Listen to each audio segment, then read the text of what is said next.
Hi, my name is Anna Middleton and I'm Head of Society and Ethics Research at the Wellcome Genome campus in Cambridge. I'm going to be talking to you about how society interacts with genomic technology, and this is largely influenced by doing large-scale research on global public attitudes towards genomics. I'm an experienced genetic counsellor, having worked in clinic, education, research and policy in this field, and I'm also a psychologist. I have a real passion for cross-disciplinary working with colleagues from the film, advertising and art industries, and that's going to be shown in today's presentation. And I have conflicts of interest in that I do consulting work for both Raremark and Congenica. In this presentation, I'm going to be showing you several films that we've made. These are on exploring perceptions of genomics, technical language barriers in genetic counselling, how to build a bridge to engage about genomics, and addressing perceptions about what genetic counsellors actually do. I'm also going to show you some empirical data on awareness of genomics and draw some conclusions on the implications of this work for clinic and also policy. But the entirety of what my presentation is about how to build a bridge to public audiences to orientate and engage and then involve them. All communication with members of the public needs to start with establishing a connection. So whether that's in genetic counselling, a connection needs to be made with the patient, or whether that's in public engagement. The patient or the person will often come with subconscious preconceived ideas about what to expect from genomics. It's almost like it's a baggage of misconceptions. There may be an expectation of hierarchy, elitism, it's not for me, it's too sciencey, and these are all perceived barriers that the counsellor or the engagement expert needs to overcome. And particularly within genetic counselling, it's really hard to participate in a reciprocal model of genetic counselling if the patient is preoccupied by these perceptions. I'm just going to share with you a couple of pieces of empirical work that we've done on public awareness really about what genomics is. So this is a study from a few years ago where we ascertained the views of a representative British public, and we asked them, when you hear the word genomics, how would you rate your understanding of what it actually means? And we found that only 18% said they had a good understanding, and most had either not heard the term before or had heard of it but had very little understanding. And when you broaden this out to other public audiences across the world and ask about awareness or familiarity of DNA genetics and genomics, then you do find similar things. So this is from a study that we've done on public attitudes towards genomic data sharing. And we've gathered data from 37,000 people in 22 countries in 15 different languages. And you'll see from this slide, the graph shows that familiarity with the concepts of DNA, genetics and genomics is really quite low. So if you look at the light green bars, that tells you people who've answered that they're very unfamiliar with these concepts. And then the turquoise colour shows those who are just generally familiar either through popular culture or through having direct-to-consumer testing or through the media. And then those with the dark turquoise bars are showing that they have their familiarity through having a personal family history of something inherited. And you can see down the left-hand side the different countries that this refers to with the representative public in each of these different countries. So outside of Italy and the United States, most countries, the general public, have very little familiarity with DNA genetics and genomics. So we can't automatically assume that when we start talking to somebody about these issues that they'll be following what we're saying. So what's in a name? If the first contact that's made with either the patient or the member of the public or the engagement material has the word genomics in it, then this has the ability to actually alienate people if they've really got no clue what the word genomics means and very little awareness about what goes with genomic medicine. And so when we're thinking about how to help society interact with genomic technology, we need to be aware of the language that we use. And that's not just in the clinic itself and in the engagement interaction. It's in the letter-headed paper that we send to people. It's in the literature that we send. It's in the website material that we present. And just to be very aware that if we want to make a connection with people, that the way we do that is incredibly important, and the words that we use may actually be delivering quite a lot of unnecessary baggage. And so we need to think right at the beginning about that first impression, and try to use some language that counteracts this so that a connection can be made. So just to bring some literature into this discussion, we know there is a recognised hierarchy of power across healthcare, and that paid professionals tend to be occupying more dominant positions than members of the public. And this sort of leads us to believe that the role of patients' attitudes and beliefs should not be underestimated, as these perceptions create obstacles in the environment that patients themselves have to manage. So you can see there's an awful lot going on before a consultation has even started, before a piece of engagement has even been done. And so the genetic counsellor or the engagement expert has to do quite a lot to try and rebalance this power. And they can do that by the words that they use, their body language, their website content, but also most importantly, their humility and their congruence and their genuine approach to communication. And to top it all, if a patient is coming to see a genetic counsellor in clinic, they not only have all of this baggage, perceived baggage from their perception, but also they have the particular reason for coming to the clinic to start with, a family history of a condition, or a need to have genetic testing, or to discuss the results of a genetic test. And what can come with this and what can overlay on top of all of this baggage is fear, nerves, and a fight or flight response. So a key take-home message up to this point in the presentation is that we need to recognise that the patient or public may bring many different preconceived ideas about what genomics is and what it can offer. And as communicators, we need to use our language, whether that's spoken, written, body language, website content, letters, and our humility and congruence to rebalance power differentials.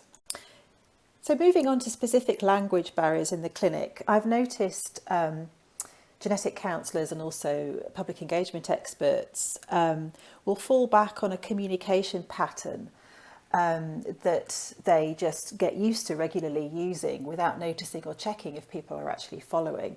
And our data shows that people are unlikely to be following. And the risk is that by continuing with a usual patter, that you risk reinforcing a power differential between yourself and the person you're talking with. And so, for example, things like genetic counsellors might say, you have a spelling mistake in a gene. Or they might say, we all have 20,000 genes. And what both of these things really rely on is an understanding and an appreciation, firstly, of what a gene is and how many genes is large or small and compared to what. But also, when thinking about the spelling mistake metaphor, that's relying on an appreciation that DNA is made up of letters, and that if those letters are changed, i.e. a spelling mistake happens, that is significant. And we've got no evidence actually that lay public know any of these things. And so I'd say it's okay to use some science, but to think carefully about the difference between what they need to know, for example, to make decisions or choices, versus what you're just used to saying. It's really important not to dumb things down so much that you risk infantising the information, but the bottom line is to just keep asking yourselves things like, do people actually need to know this? Or do they just need to have some lay interpretation? So instead of saying, in every consultation, DNA is made up of A's, C's, T's and G's, do they need to know that? Or could you say something like, there's a glitch in the DNA that's caused the condition in the family? Talking about the word glitch, we ran a project called Socialising the Genome, and this was a really nice collaborative project working with storytellers from the advertising industry. And we did focus groups with members of the British public who were completely disconnected from the genetics field, and we explored with them what their thoughts were about alternative terms to some of the science. What we wanted to do was to find the human story behind some of the scientific terms, such as pathogenic, variant and sequencing, and what DNA actually is and does. And we published this work in The Lancet, and the outcome of this project was a set of films that we evaluated exploring some of these terms. And in the next slide, I'm going to show you the film that was made about glitch to try and describe what this actually means. And for all of our films, they've been picked up in various film festivals, and so you'll see the film laurels underneath the video, which just shows that the story in this film does speak to a public audience and is recognised as a way to communicate something interesting. For all of our love of perfection, there's nothing we love more than a good glitch, twitch or flaw. Something so much more human about our little quirks and imperfections. Have you noticed that when we want to make something really lovable and human, we give them a glitch? That's because it's our glitches that make us, the code of our unique selves. They can also tell us about our health and well-being. Where do they come from? Glitches are a family affair. They get passed along the DNA line and can pop up almost anywhere. Most are amazing, but there is always the chance of one or two baddies.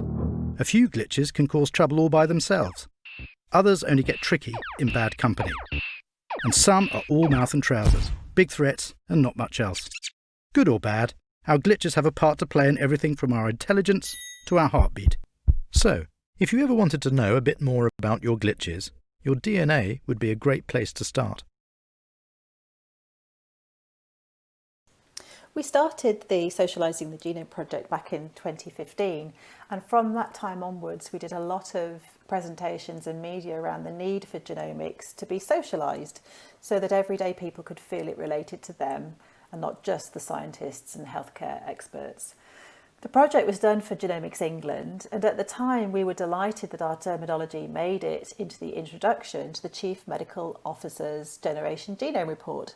It was great to see very deliberate attempts to counteract the science jargon in a sociable way. And I'd say if the Chief Medical Officer can do this, then it's fine for genetic counsellors and scientists to do it too.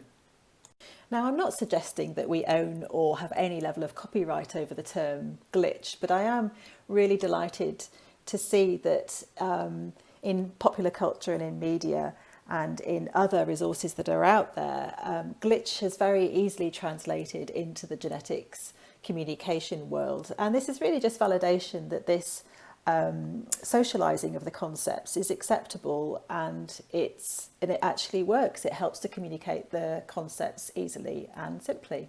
So this now brings me on to the Music of Life project, which is a different piece of research that we're actually doing at the moment with the team of genetic counsellors from Adam Brooks Hospital in Cambridge in the UK, and here they are in the picture. And this is where we wanted to explore new framings and metaphors for explaining genomics. And together we came up with the concept of music as a possible new metaphor to try. And we created a set of films, again bringing in the expertise of advertising and film industry collaborators.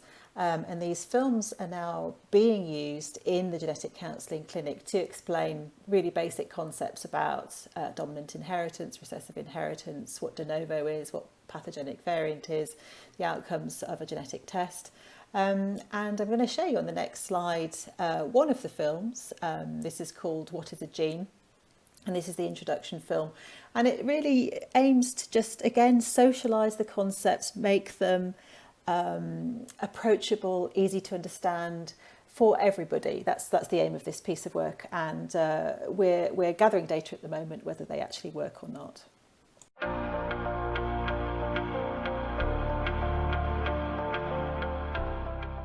Genes are incredible things.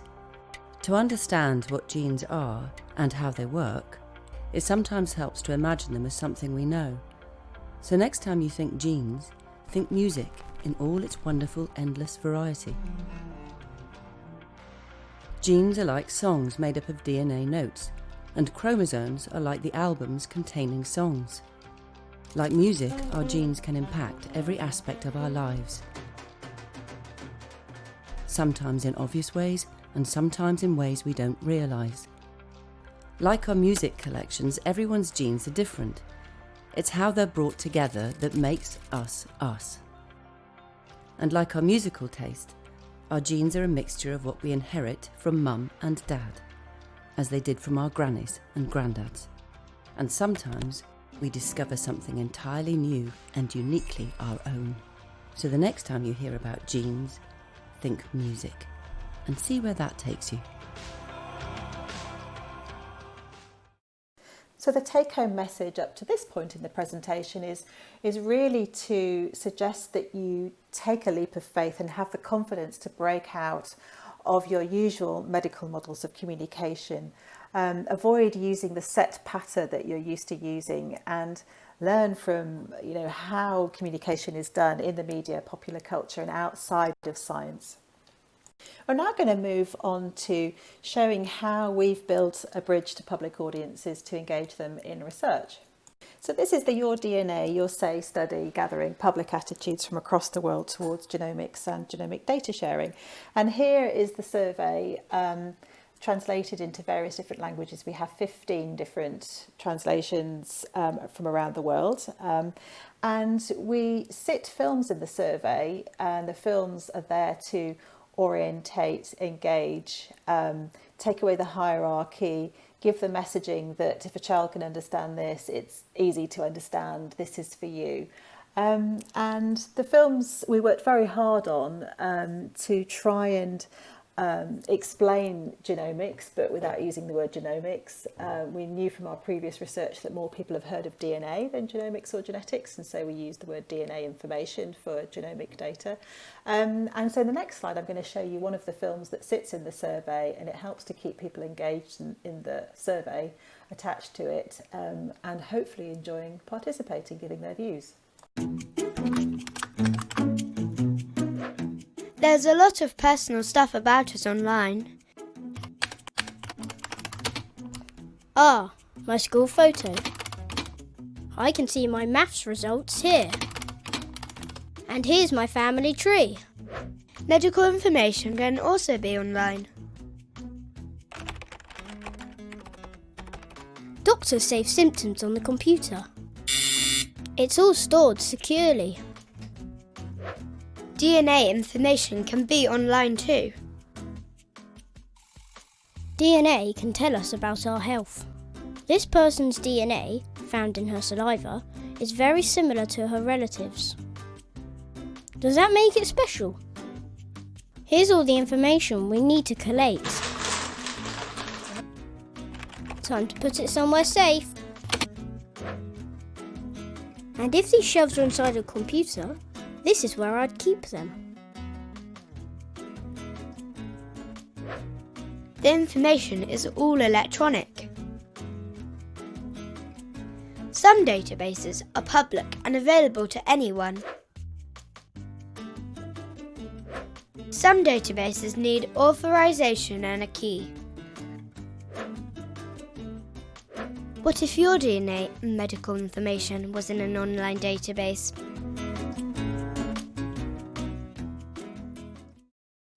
I couldn't resist showing you some data from the Your DNA, Your Say project. So just a reminder, we have 37,000 completed surveys from 22 countries in 15 languages. And one of the things that we explored was the concept of exceptionalism. So when we gave a little bit of background information about DNA and what it can tell us about the body, and that was given in one of the films, we then asked about whether people thought that this was the same as other health information or whether there was something different or special about it compared to other medical data. So you can see in this slide, and we've got all the different countries in alphabetical order, and we have representative public audiences responding from each country. You can see there's no sort of uniform response to this. So for some countries, the majority don't think that DNA information is different to other medical information, and for others, they do think it is different to medical information. Now, that in itself is understandable and not too surprising, but what's interesting is that we've found that those with exceptionalist views, i.e. they do think there's something different about DNA information to other health data, and they were saying things like, well, it links me to my relatives, it can tell me about my past, present and future health, I can pass it on to my children. What we found was people who had those views were more willing to donate their data for research. And that result is shown pretty consistently in this slide. So what we're looking at here is that the blue bars on the right hand side for each country are those people who do see DNA information as different to health information and are willing to donate their data. And on the left-hand side is the red bars that's saying, so less of them basically are saying that they feel that DNA information is the same, or they're unsure about this really in respect to other health data.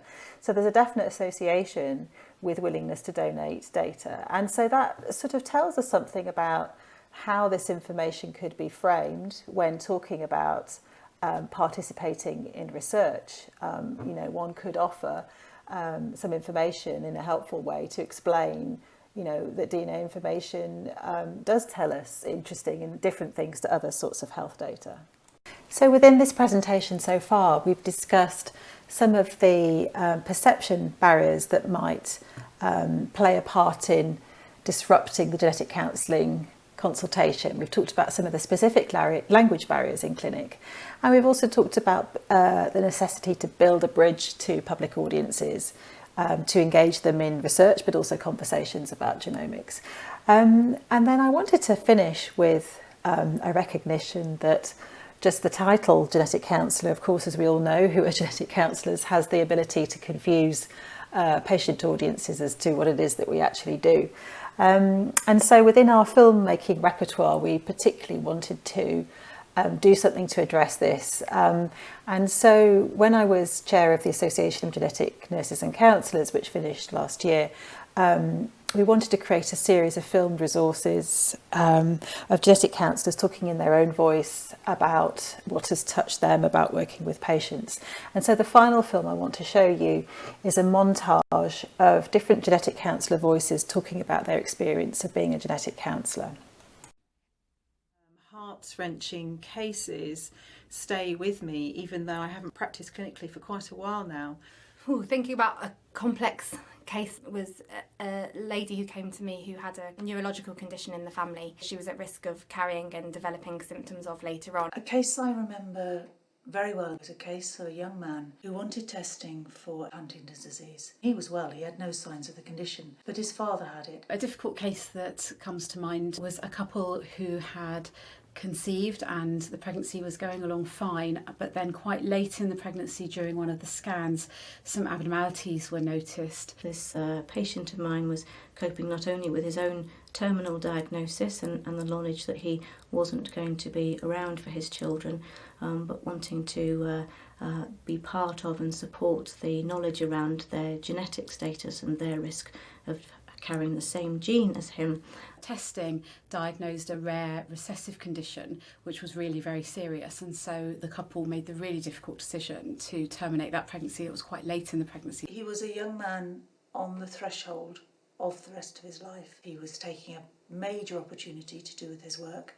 They then conceived again naturally not long afterwards, and that time, because the diagnosis was known, they were able to have a CVS early on. He was also making plans for children with his partner. She was in her late 30s. She was at that stage in her life where she really wanted to have a child, but absolutely wanted to avoid passing the condition on. Patients who carry genetic conditions can often describe a sense of guilt that they may pass that condition down to their children. It showed a second affected pregnancy, and they had a termination earlier this time. 3 out of the 4 children unfortunately had inherited his faulty gene.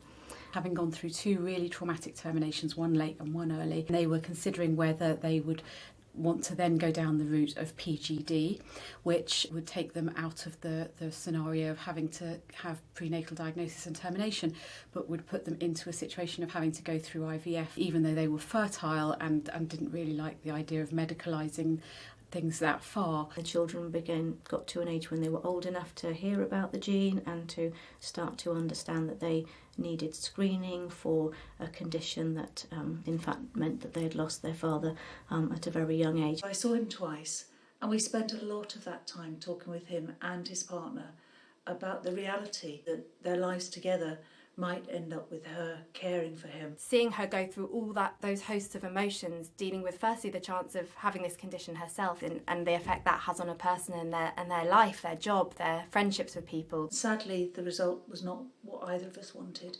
He had the gene, he would get the condition. To be sharing that moment with her, I think, was really powerful. When I saw him for follow-up, he said that although the news was not what he wanted, it was still positive because he was able to use it to move on with his life. To help guide her through to thinking about reproductive options and helping her come to what she felt was a comfortable decision for her moving forward. Those very difficult decision-making processes was what I was helping them to work through, the pros and cons of those different options. It's a hard one for me, it's one of the ones that sticks in my mind. All patients affect you, but that patient affected me quite deeply.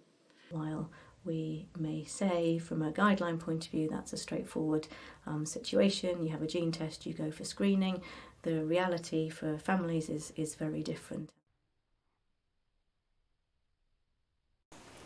And so to conclude, I've got 4 points.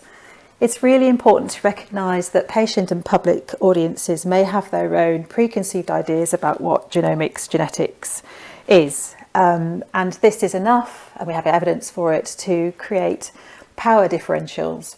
And so we need to do all we can where we see this to address these differences. And we can do that using our language, whether that's spoken or written language, whether it's our body language in clinic, whether it's the way we present written material or website material. But most importantly, it's about having humility and congruence and really putting our audience at the heart of the conversation and doing our best to translate the complex science for people so that they can make meaning of it and make sense of it. I'd also like to conclude that it's really important that we don't stick with our usual patter in terms of explaining genomics and to have the confidence to break out of the traditional medical models of explaining genomics. It's perfectly acceptable to try new ways to bounce around ideas, to use a whole mixture of different explanations and see what fits for the person in front of you. And there are many experts out there already communicating with mainstream audiences and doing it very well. So if you think about the filmmakers, the advertising storytellers, the journalists, all of them playing a part in popular culture, and that's where a lot of genomic information is getting out to people. And so we have quite a lot to learn from how they're doing that and to bring the best bits into our practice, because we all have a duty to socialise genomics for patients and public so that they can make the choices that are right for them and they can make the most of the technology. And finally, I'd like to acknowledge the wonderful Society and Ethics research team that I have the privilege of leading. We're a very multidisciplinary group. We bring together the skills of genetic counselling, social science, psychology, anthropology, sociology, epidemiology, and also filmmaking.